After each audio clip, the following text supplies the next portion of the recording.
अस्सलामु अलैकुम दोस्तों। ब्लैक होल का नाम सुनकर आपके, मेरे और हम सबके दिमागों में कायनात की उस ताकतवर वजूद का ख्याल आता है जो अपने करीब से गुजरने वाली रोशनी को भी अपने अंदर समा लेता है। एक ऐसा फल्कियाती जिस्म जिसकी ताकत व कुव्वत इंसान की सोच से भी परे है। लेकिन दोस्तों, ब्लैक होल की दरियाफ्त से कहीं पहले ये लफ्ज़ यानी ब्लैक होल एक ऐसे सानहे के लिए इस्तेमाल होता रहा है जिसके बर्रे-सगीर पाको हिंद की तारीख पर इंतहाई गहरे असरात मुरत्तिब हुए हैं। दोस्तों, मौजूदा ज़माने में बरतानिया के किसी स्कूल में पढ़ने वाला बच्चा सब कॉन्टिनेंट इंडो-पाक के बारे में कुछ जानता हो या ना जानता हो, लेकिन हिंदुस्तान की तारीख से जुड़ी ये 3 चीज़ें उसे ज़रूर पढ़ाई जाती हैं, जिनमें ब्लैक होल सानिहा अव्वल नंबर पर है, जबकि दूसरे नंबर पर बैटल ऑफ प्लासी और तीसरे नंबर पर 1857 की जंगी आज़ादी है। दोस्तों, आखिर क्या है ये ब्लैक होल सानिहा जिसे मगरबी मौरखीन हिंदुस्तान की तारीख पर एक धब्बा करार देते हैं, और इसी सानिहे को जवाज बनाते हुए अंग्रेज़ों ने हिंदुस्तान की आवाम पर अनगिनत मजालिम क्यों ढाई? तो चलिए जानते हैं ब्लैक होल ट्रेजेडी की हकीकत। ये 1707 ईस्वी का जिक्र है कि जब मुग़ल शहंशाह औरंगज़ेब आलमगीर की मौत के बाद सल्तनती मुगलिया का ज़वाल शुरू हो चुका था। कई ताकतवर सूबों ने मुग़लों से अलहदगी इख्तियार करते हुए अपनी खुद मुख्तारी का ऐलान कर दिया था। इनमें सबसे अहम सूबा बंगाल का था। बंगाल उस दौर में हिंदुस्तान का सबसे मालदार खित्ता था। हिंदुस्तान से दुनिया भर में होने वाली तिजारत का 60% हिस्सा सिर्फ बंगाल से आता था। इसलिए बंगाल पर कब्जा जमाने के लिए अंग्रेज़ और फ्रांसीसी दोनों ही अक़वाम अपनी अपनी कोशिशों में मसरूफ़ थीं। ईस्ट इंडिया कंपनी मुख्तलिफ रियासतों के राजा महाराजाओं को महंगे तोहफ़े देकर उन्हें खुश कर दिया करती। इसके बदले वो इन रियासतों के हर कानून से मावरा समझे जाते। मकामी मंडियों और बाज़ारों पर अंग्रेज़ों के मुकम्मल कंट्रोल से ना तो हिंदुस्तान के मकामी ताजिर खुश थे और ना ही ज़मींदार और सनतकार। इसके अलावा ईस्ट इंडिया कंपनी का मकसद हिंदुस्तान में रहकर सिर्फ तिजारत करना और दौलत कमाना नहीं था, बल्कि वो अपनी कमाई हुई दौलत को सियासी मकासद के लिए भी इस्तेमाल करना चाहते थे। और अपनी इन्हीं मकासद को हासिल करने के लिए ईस्ट इंडिया कंपनी हिंदुस्तान के मुख्तलिफ शहरों में तेज़ी से फ़ौजी किले तामीर और अपनी ज़ाती फ़ौज भर्ती कर रही थी। ऐसे हालात में सन 1756 ईस्वी के दौरान बंगाल के नवाब अली वर्दी खान का इंतकाल हो जाता है और इनकी जगह तख्त पर जलवा अफरोज़ होते हैं 21 साल के नौजवान नवाब सिराजुद्दौला। सिराजुद्दौला अपनी रियासत में कायम इस बदअमनी को ख़त्म करने का बीड़ा उठाते हैं और वो यूरोपियन कंपनीज को तनबीह करते हैं कि उनकी रियासत में मज़ीद फ़ौजी किलों की तामीर रोक दें, जबकि उन्हें अपनी हिफाजत के लिए मज़ीद फ़ौज भर्ती करने की भी ज़रूरत नहीं।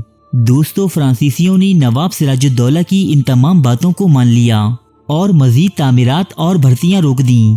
अलबत्ता अंग्रेज़ों पर नवाब सिराजुद्दौला के इस हुक्म का कोई असर न हुआ और वो बदस्तूर अपनी गैर कानूनी सरगर्मियों में मसरूफ़ रहे। अपनी इस हुक्म अदूली पर नवाब सिराजुद्दौला सख्त बरहम हुए और उन्होंने 16 जून 1756 के दिन कलकत्ता में कायम अंग्रेज़ों के तामीर करदा किले फोर्ट विलियम पर हमला कर दिया। नवाब सिराजुद्दौला की फ़ौज की तादाद 50,000 से भी ज़ायद थी। इस भारी भरकम लश्कर को देखकर अंग्रेज़ों की अशराफिया फोर्ट विलियम किले से भाग निकली, जबकि किले की हिफाजत की जिम्मेदारी जूनियर अफसरान के सुपुर्द कर दी गई। नवाब सिराजुद्दौला ने बाआसानी इस किले पर कब्जा कर लिया और बादअज़ां तमाम अंग्रेज़ सिपाहियों को हाथ बांधकर नवाब सिराजुद्दौला के सामने पेश किया गया। नवाब ने इनके हाथ खोल देने का हुक्म दिया और इनके साथ किसी भी किस्म की बदसलूकी ना किए जाने का वादा किया। लेकिन नवाब के जाने के बाद एक अंग्रेज़ कैदी ने शराब के नशे में नवाब की फ़ौज के एक सिपाही को बंदूक से कत्ल कर दिया। इस पर नवाब सिराजुद्दौला सख्त गज़बनाक हुए और इन तमाम कैदियों को फोर्ट विलियम किले में कायम कैदियों की कोठरी में डाल देने का हुक्म दिया।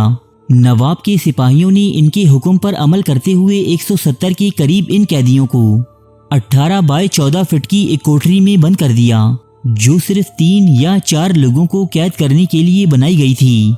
ये 170 कैदी शाम 7 बजे से सुबह 6 बजे तक इस काल कोठरी में मुकीद रहे। दोस्तों, ये जून की एक इंतहाई गर्म तरीन रात थी, जबकि इस कोठरी में हवा की आमदो रफ्त का भी कोई इंतज़ाम न था। सारी रात कैदियों की चीखों पुकार किले में गूंजती रही। نواب کے سپاہیوں کو اتنی جرت نہ ہوئی کہ وہ نواب کو جگا کر ان قیدیوں کا احوال بتا سکیں۔ صبح کے وقت جب نواب کے حکم پر اسکال کوٹری کو کھولا گیا تو ان 170 قیدیوں میں سے صرف 23 قیدی زندہ بچے تھے، جن کی حالت انتہائی تشویشناک تھی۔ اس سانحے کو تاریخ میں بلیک ہول ٹریجڈی کے نام سے یاد کیا جاتا ہے۔ دوستو، اسی سانحے کے بعد برطانیہ سے رابرٹ کلائیو نامی ایک جنرل کو اس بلیک ہول ٹریجڈی میں مرنے والوں کا بدلہ لینے کے لیے ہندوستان بھیجا گیا، جس نے نہ صرف کلکتہ پر دوبارہ قبضہ کیا بلکہ نواب سراج الدولہ سے جنگ بھی چھیڑ دی، جسے بیٹل آف پلاسی کہا جاتا ہے۔ دوستو، اس جنگ میں انگریزوں نے نواب سراج الدولہ کے سب سے اہم وزیر میر جعفر کو خرید کر نواب اور ان کی فوج کو شکست سے دوچار کیا۔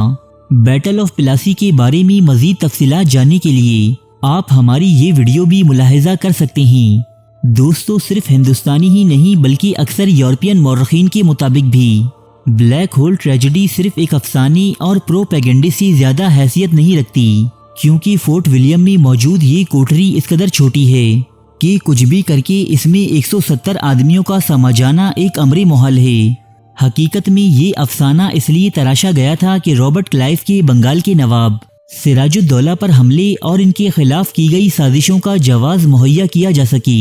انگریزوں کو اس میں خاطر خواہ کامیابی بھی ملی اور ایک ایک کر کے تمام ہندوستانی ریاستیں انگریزوں کے بنائے اس مصنوعی بلیک ہول میں گرتی چلی گئیں، اور آج بھی یہ قوم اپنے بچوں کو سانحۂ بلیک ہول پڑھاتے وقت سانحۂ جلیاں والا باغ پڑھانا بھول جاتے ہیں، کوہ نور سمیت ہندوستان کی بیش بہا دولت کی لوٹ مار بھول جاتے ہیں، یاد رکھتے ہیں تو صرف اپنا ہی بنایا ہوا مصنوعی بلیک ہول۔